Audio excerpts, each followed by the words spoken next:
যে কোনো জিনিস শিখে তাড়াতাড়ি ভাইবে বা সহজের মধ্যেই কারোর সঙ্গে কথা বলতে পারি। তো এখানে আমি বলব যে আপনারা কীভাবে ঠিক মতন কথা বলতে পারবেন সবার সঙ্গে। তো কমিউনিকেশন স্কিলকে যদি আপনারা বাড়ানোর যদি চেষ্টা করেন, তাহলে একটা মেথড মনে রাখবেন যেটা সবথেকে বড় হয়। সবার প্রথমে আপনাদেরকে বাইরে যাইতে লাগবে, আর তার সঙ্গে আপনাদের থেকে যে বয়সে বড় ব্যক্তি আছে তাদের সঙ্গে আপনাদেরকে কথা বলতে লাগবে। তাহলে পরে আপনাদের কমিউনিকেশন স্কিলটা একদমই পারফেক্ট হয়ে যাবে।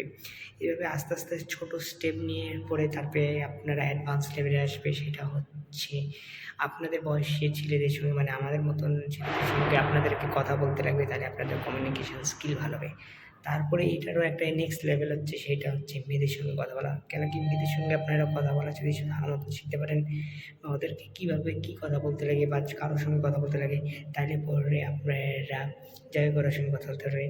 ইমাজিন করো যারা ছাত্রীরা থাকে তারা, ইমাজিন করো যারা একদমই প্রফেশনাল কমিউনিকেশন স্কিলে যারা পারদর্শী, তারা কীভাবে কথা বলে ওদের টিপগুলো এসে করবেন বা মোবাইলে রেকর্ড করবেন। আপনারা কোথায় আটকে যাচ্ছেন সেটা করবেন।